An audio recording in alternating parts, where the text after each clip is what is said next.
Have you ever looked back and thought, I wish I could push a reset button on my health? I wish I could do things completely differently.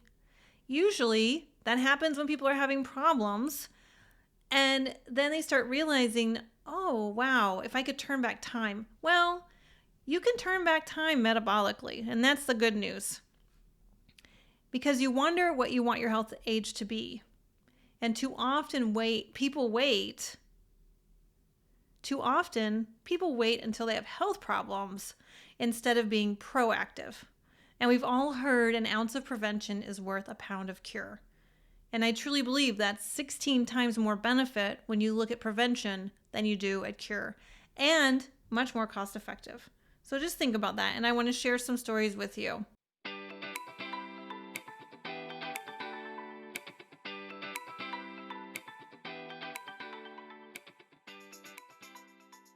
Today's episode is sponsored by Vitality Health RX Supplements.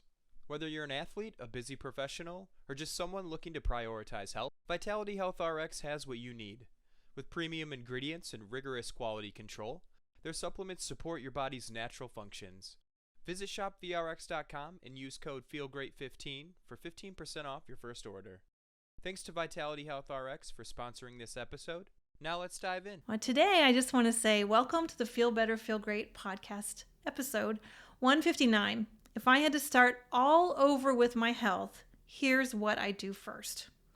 In each episode, I want to dive into the wonders of holistic health with you and functional medicine and empower you with the knowledge that you need to lead a healthier, happier life. And I'm your host, Dr. Andrea McSwain. Please remember that the information provided in this podcast is for educational purposes only. Always seek the advice of your physician with any questions you may have regarding a medical condition or health objectives. Today, I'm going to walk you through what I wish I had done first, and I'll be asking you some questions along the way. So please grab a pen or just let your mind wander into this idea of starting fresh. So I'll share a little story. Definitely have had my own share of health issues, never really health or more like disease concerns, but definitely health issues, right? For any of us who have had a child or gone through surgical residency or any really life somewhat altering / draining commitment, professionally or personally, right? Caring for a loved one who's very ill, any of those things, it can just be really hard. And so I get that. I definitely feel at 47 that there are some times where I put a lot into my work and my family and not as much into myself. And now I'm just starting to realize some of those metabolic changes that some people call perimenopause, but I do not by any stretch. Because when you look at something and you create blame by using a phrase or a diagnosis, you lose your power. And I'm refusing to lose my power. So the first thing I have to say is starting all over with my health, I would definitely recognize that I have to maintain my own personal power, that I can have the health span that I want. So if you are new to me, please click the subscribe button for this channel, Dr. McSwain. And if you are just jumping on, please subscribe to this channel. I do post content once a week. All right. So first, I want you to know that it's really important to be aware of what's going on. You don't always have to do more. You need to understand more. And that results in tuning into your body. Now, most people can skip this awareness phase. And they might say, okay, I'll go do this, or I'll go do that, or what diet should I do, or what's the new health craze, the new whatever. And I understand that, but the awareness is what is going on in your own body, right? So what are some signals of your body that you have ignored, whether it's bloating, fatigue, poor sleep, your pants are getting a little bit tighter, you're maybe a little bit snappier, maybe your memory isn't as sharp, right? So the first thing to think about is just being aware. Okay, there's some basic guidelines, not applicable for everyone, but basic guidelines. Are you sleeping 8 hours at night? Do you have the lights off or the TV off and low lights an hour before bed?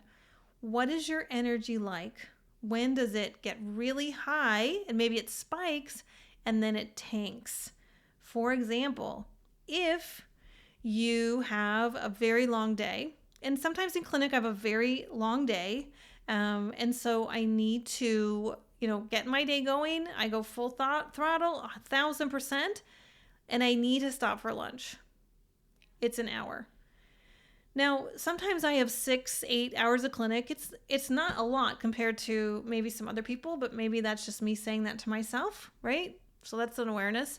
But the idea is I have to have an hour of lunch. If I try to have a half hour, it will not work because I'm usually a few minutes behind and I want to be back in my seat at the start time of my next visit. And then somewhere in that, I need to eat. And I need to rest.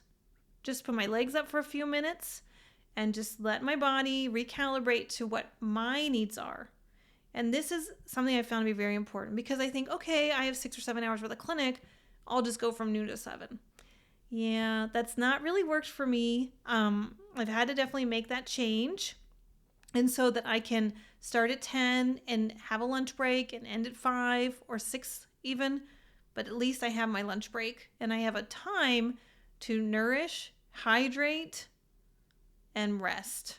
Okay? Because my mood is 100% commitment to my patients and my team and whatever's going on in the clinic. And so I can't just not work hard. But I do need that moment where I'm really undisturbed and I have a break. For some of you, that might mean that you also need a little mid-afternoon break. Put your legs up, take some breath, reclaim yourself. These are some nice ways to gain awareness of what's going on. So how are you gaining awareness of what's going on? And that might be the second part of the question. The first part of the question is, are there some symptoms that you've been ignoring? Are you having indigestion? Maybe you're burping a little bit more. Maybe you're passing gas. Maybe these are some things that are telling you your gut's not really processing the food because maybe you're stressed out and you're maybe eating too fast or overeating. Maybe you just need to rest for a minute so your calming sensation, your calming system can help your digestive tract do its job. Maybe you're going into sleep and you're exhausted. You're collapsing into your bed, but then you're not waking up refreshed. So anyway, take a moment, write that down. So there's your question. What are some signs that you now want to be aware of that are happening in your body? And then how are you going to track those? Okay, if you want to, there'll be a guide, but you'll see there's 5 different pillars that these are important. So sleep, eating, so diet and what you're drinking, movement, stress, and relationships. And maybe you want to categorize some of those that you see some symptoms, and then maybe you want to highlight one to get started on. Next step, phase 2. The nervous system comes first. If your nervous system is dysregulated, nothing else will work. And that's because your nervous system regulates everything else. So when you're in fight or flight all the time, your nervous system is going to be dysregulating because the nervous system is about creating balance. It keeps you safe and it keeps you calm, right? It keeps you alert and it keeps you relaxed. And so we have to find balance in those because if you're always alert and you're always on the go and you're always in fight or flight, then your body is not going to have balance. Your nervous system isn't going to have balance. So I've definitely, as I said, thinking about my work, right? There's definitely stress involved, right? So it's really important to find that balance. I love going full throttle in my clinic, but I know I need my lunch break. I need that hour. It's not an hour. It's usually about 40 minutes where I can have my food, digest it. I can have some really good hydration, can use the restroom, I can lay down, just like 2 minutes, and I just reset my nervous system, okay? Some of the other ways people can do this, they can focus on their breath. Maybe you're in a work meeting and you don't need to be all in. It's important to pay attention. But maybe you can focus for a few minutes on where your feet are placed on the ground and what's happening with your breath. Think connecting to your breath and actually then feeling like maybe you're paying a little more attention and you have more alertness in your meeting. Another place to do that is while you're driving. And I speak to those people who think driving is just another time to go over their list again and ruminate. So maybe instead of ruminating while you're driving, you're thinking, oh, I could just look at the sky and I could just, feel the things that are touching against my skin, the steering wheel, the chair, things like that. What am I hearing? What does the air feel like? And all these things just give you a moment to reset your nervous system. So on a scale of 1 to 10, asking yourself, how am I feeling? Do you feel that you are in fight or flight, which also equates to fear? So are you feeling comfortable in your body? Are you feeling safe in your body? Think about that on a scale of 1 to 10. What's one simple thing that brings you peace in your day? Okay? One simple thing. So a lot of people, that answer is their pet. I'll just tell you. And especially if you have a dog like mine, who's amazing, who has like this funny thing where his little tongue sticks out. Or today on our walk, we went to see a neighbor dog who was outside, and this neighbor dog is like, I don't know, 10 times heavier than my little Shih Tzu. And they just hung out together, these docile creatures, and it was just really beautiful. If you can't walk your dog all day, and one thing to do is relive that moment, right? Relive that feeling that brings you joy, because that is about how you reset your background. And that's some of the things we'll be talking about. So that's a little teaser. I talk a lot about resetting your background nervous system. And that's one thing you can do, is you might not be in the moment that brings you the most joy and peace, but you definitely can relive that. And when you do that, that helps become your background. And that's a critical thing to think about. So ask yourself and write it down.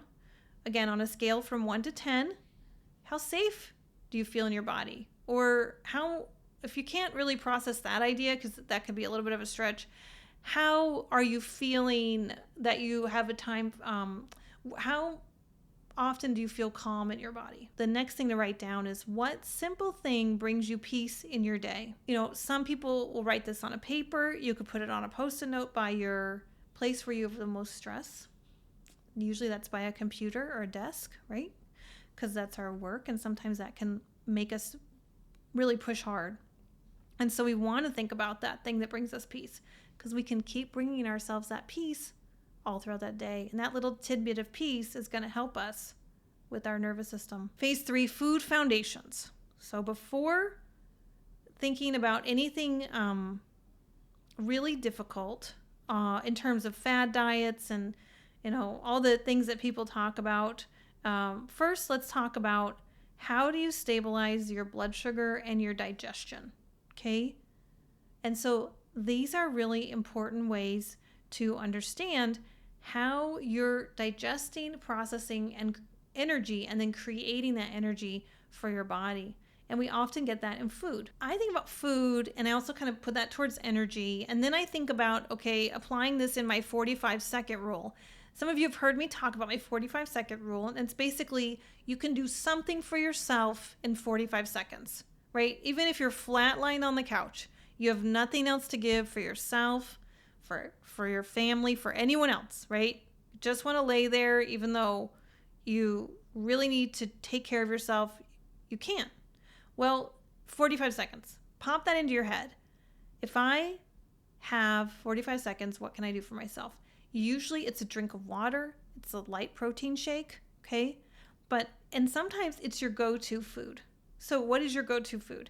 When I'm in the clinic, my go-to food when I'm overwhelmed or my brain is hurting from all these hard questions and all this hard work that I'm doing for protocols, Lyme protocols, and our cancer care program, and parasite protocols, and working with blood sugar dysregulation, diabetes, chronic pain, incredible fatigue, exhaustion, adrenal fatigue, adrenal crisis. There's my list. There you go. My go-to food in the clinic is dried fruit, because it's a simple sugar, it's concentrated, has good fiber, so it's more sustainable, right, than a simple carb, and it's really yummy. And I have to say, nuts.com, their organic fruit, dried fruit blend, I just received that recently actually as a present from a patient. And I was like, okay, I like nuts.com. And we had the juice bar. We were using nuts.com for our cashews. And I thought, good company. But their organic dried fruit is the best. It's like when you make it yourself, if you've ever dried fruit. It's just so much better when it's made from home or made in small batches. And that's what this is. And so that is my go-to food when I'm overwhelmed in the clinic. It's easy to grab. I can store it. I just have to rinse my hands, have some. It's super yummy.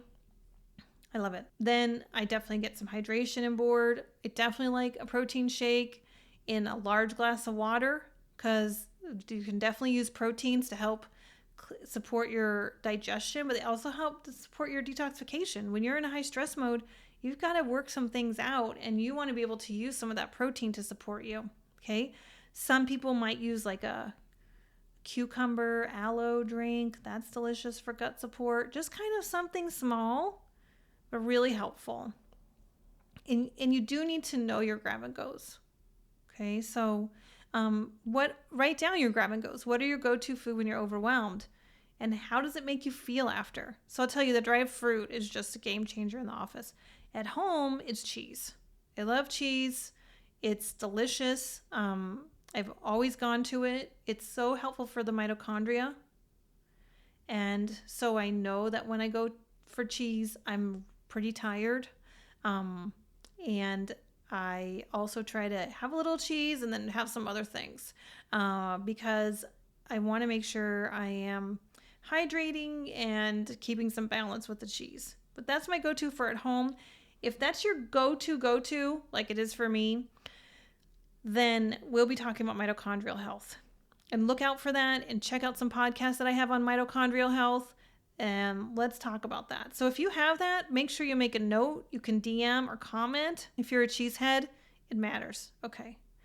And I love this one. Think about this question. So if you had to simplify your meals for 1 week, what 3 foods would you keep in rotation? Okay, I'll tell you mine. Broccoli, lentils with Kalamata olives, which Nurse Rochelle thinks is really not yummy, but I do think it's yummy. Okay, so I don't know if that's 2 or 3, but also sweet potato. Cheese. So I guess how that fits in. What would be your 3 foods that you would keep in rotation? And I just like broccoli with a little bit of salt, olive oil for dinner. Big bowl of that and good to go. And you have yours, and that's okay. Right now, my daughter is making an egg roll bowl. So instead of the wrap of the egg roll, she's putting the cabbage and the carrots and some meat in it, and she's really enjoying it. I think she even puts egg in there. I'm not sure. So if we're looking at how I could have started over with my health, for a lot of people, they do not know their labs. They do not know their numbers, right? You want to make sure you're testing and not guessing with this. Now, this is really important because there might be something that's what I call like the common denominator, or the thing that just, you kind of have a weak link in your body. I mean, I think everyone does. This is how I view medicine.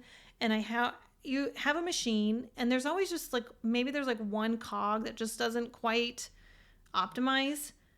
And I think that's great. I mean, for what the human body can do and sustain and survive and persist, we have like one weak link, the common denominator for our problems. If we can really learn to isolate that and then we can strengthen it, it's a really great idea. Dr. Perlmutter talked about that when he talked about his genetic profiling and looking at his genetics and seeing that there were some weaknesses that he has now actually been able to fortify, and they've become his strengths. And I thought that was a really great understanding.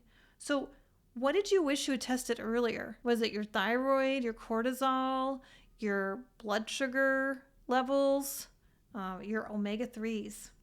Those we can test, and it's really important. So they help us understand how you feel. And of course, we're not chasing numbers. We're looking also at health optimization.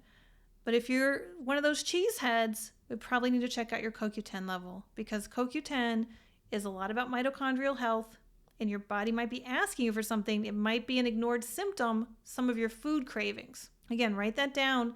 And you might not know the tests. Of course, that's fair. But you can always join me live and kind of give me some of your symptoms, or you can put some comments in and say, I kind of have this. This is my symptom. This is my craving. This is my, what are you observing in your own life? Where's that awareness?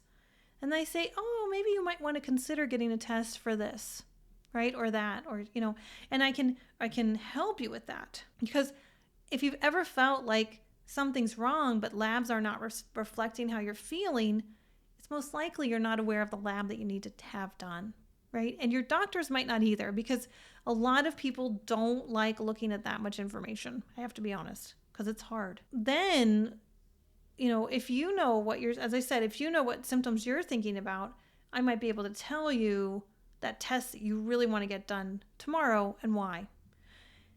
I have a really good example here, and I think I'd like to share that. So it's not it's not about food, but it's really about how people handle stress. Okay, and this has become classic in my practice. So there's 3 different tests to assess the adrenals in general, just general biomarkers. Cortisol, a lot of people are aware of. DHEA, okay, great one, and aldosterone, okay. Aldosterone is your blood pressure hormone, and I can usually tell if it's going to be high on someone if they handle stress by gripping. So if you handle stress, someone stresses you out and you're going like this, it's possible that you have high aldosterone, okay? Because that's how you handle stress. Some people will get cortisol spot tested, or even do like a really drawn out extended urine collection test, and their cortisol's fine, but they know they're exhausted. Well, check your blood level test called aldosterone, especially if you're a clencher, okay? Because clenching is very good as a symptom for me to see that's likely the person's aldosterone or adrenal hormone in that respect is high. And it could also be very low from being exhausted, but that's an important one. All right, and now let's think about phase 5, inner healing and identity. Okay, don't just treat symptoms, change your story. This is so important, okay? There's always these feelings of guilt, burnout, shame, expectations, right? How did you grow up? What did you learn from your parents? What is your body telling you? How did you ignore your body? A lot of people hold shame because they should have taken care of it earlier. And that's not very fair, right? What we need to do is recognize that you are seeing the symptoms. You're recognizing it, you're gaining awareness, and then you're getting small wins, right? And you're seeing the shifts happen. Because, again, chronologic age does not change, but your metabolic age or your body's age, right, can improve. You can reduce your metabolic aging. You can provide yourself with that approach. Whenever you get started matters. I have patients who come to me who feel really tired and exhausted in their late 20s and 30s, and then they get better, right? And let's say they're 33 years old. I remember this lady, and she was, we had a few things, this and that. She got tired after having a few babies, totally made sense. And, she just couldn't get in front of it. I said, okay, so we did this, some understanding of her metabolic tests, and we did a hormone test, and we did a stool test. And by that time, she was recovering. She was feeling really good. She had some scars, so we did some scar therapy. That made a huge difference. And then she said, I feel great. I feel great. How much longer do I need to be in this? And I was like, great question. My question for you is, do you want to feel like you're 32 for the rest of your life? Because this means you need to be doing the work to stay 32, right? So whatever age you are at this moment, write that down and really look at those numbers and say, like, is that the age that I want to be for the rest of my life? Now, if you're 32, you're totally lucky if you're watching this. Probably most of the people watching this are 40s, 50s, 60s, and you think, okay, maybe I don't really see myself as a 65-year-old. Maybe I want to, maybe I really want to go back to feeling like in my early 40s, because that felt great. I was strong, powerful, I was toned. I could eat what I wanted for the most part. I could stay up a little bit later. I could really kind of challenge my system and had really good recovery. And I could also just really take care of myself very well. You're thinking really well, everything like that. So kind of look at your age now and then look at your age that you really want to be metabolically. What was a great age for you? And for many of my patients, they can't actually answer that question because they never really felt good in their 20s, 30s, and 40s. And that's okay, because then what we do is just look at your age now. Okay, let's say you're 42, but you've never felt good, or you're 38, you never really felt good since you were in your early 20s. Let's start reclaiming what it means for you to feel good, right? And then start addressing those symptoms and keep rolling it back. Again, looking at kind of this guide that I'll be walking through you with. One is awareness. It's the very first step. What are those symptoms, right? What does your body keep ignoring? Number two, phase two, what's the nervous system? How are you feeling regulated? When do you feel good? How can you create a little more regulation? Phase three, food foundations. How do you stabilize your blood sugar, digestion? What are your go-to meals? What do you put in your body that makes you feel better? Phase four, testing and not guessing. Okay. There's a lot of things here that you might not know about, for example, because you just don't have the labs. But how can you start learning some of those labs, right? And I can tell you, I really love this topic. I really love sharing this information. I like it to be very consumable, because you do need to understand some of these report cards that come to you. And so we have a lot of information on that and more to come. And then phase five, inner healing and identity. Okay. Taking off those layers of guilt and shame. Should have done this, didn't do this right? Ate this too much, didn't sleep well, whatever. Your body is amazing and it can heal. But we have to take off those layers of guilt, shame. For some people, even the hurt that just comes from the past, all those, just like, don't let that own you. Walk forward into what your day is and your life. Okay. And then realizing, yeah, that's a small win. Like, can you shift how you handle things so that you recognize that, hey, they're going to be more powerful for you to, have that honesty, have that integrity, listen to your body and say, I'm not going to eat any more of that, or I'm going to go to bed. That person is stressful in my life. I'm going to minimize the time that I'm with them. Find those little wins and then acknowledge yourself. Go back to stage one or phase one and start building that awareness of some symptoms maybe you didn't recognize. Right. And so especially I want to talk about, like, if you're someone who has a tobacco addiction, right? First of all, you're a good person. So let all that shaming go.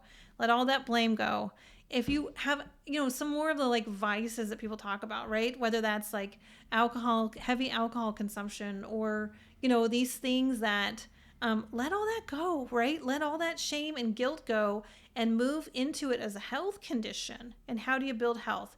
Even if you take one cigarette away at night before you go to bed, it's not a small win. That's a huge win. Okay. And you're like, oh yeah, positivity feeds the positivity. Maybe you'll sleep better because you won't have that much nicotine and high energy consumption of a cigarette before you go to bed. And then you'll sleep better. And then you'll handle your day better, right? So this is so applicable if you are smoking. And first of all, remember that you are a good person. Smoking does not make you a bad person. It just makes you a person who smokes. So please remember that. And just think about those small wins. Then what's going to happen is your body's going to start sending you those messages to release. This is so important. This is everything in my practice, okay? It is really important to not redistribute that tension. It's really important to release it. And that came to me when I started seeing people in my adjustments, and I would move something and then they'd like squeeze their face really tight, or, and I was like, oh, wow, don't redistribute that, right? Release it. And so there's something to owning sometimes that energy. You're like, oh yeah, if it's like stays in me, right? And if I hold the tension, then I can handle things better. But I believe that our system is fluid, and that the more we process through it and get it out, right, the more energy can actually work through us, and the more opportunity of life can go through us. Okay. So again, if I had to start over with my health, what would I do first? And I think I've mentioned quite a few things today, but I really actually kind of had this luckily. When I was about 19, I was taking a movement class, and I was hating it. Was like, I want to be out of here. I don't want to be doing this. This is being too free and open in my body, and I'm not going to do this. And I was just yelling in my head, like, I hate this. This is horrible. I'm things are coming up and they're going to want to come out of my body and like release. And I was like, no, hold on to the tension, hold on to the, and it was like, no, I'm going to just, I didn't have any choice. I was moving. I had such a freedom in my body. I had such a release in my mind with the music and the group that I was in. And it was just such a wonderful moment that really changed my health because it felt so good to be in my body. And I had not ever really had that feeling until I was about 19 years old. I was really like, this actually feels really good to be in my body. And that is a moment that really changed. So out all these years where I've really had my own struggles, right? Having a baby, having a divorce, just living far away from my family and friends, these things, I have kind of come to that over and over again. Just what does it mean to feel good in my body? And that's what I want you to do. So you might be some phrases that are coming up. Definitely write those down, jot those down, put them in the comments if you're comfortable. Again, you don't have to do a big vulnerable share. Just a little takeaway, a little tag. You could, we're going to get you some guides on this so that you can have some more information and a little more structure. If this made sense to you or you're happy about it, let us know, right? We're here to help you and we're here to do a better job for you. So thank you for joining me today. We're going to have a live coming up next week. It's another time for you even to pop on, share your questions, comment in the chat. Anyway, check out the guide for this podcast. Please share this podcast. And I look very much forward to seeing you again soon. Thank you so much.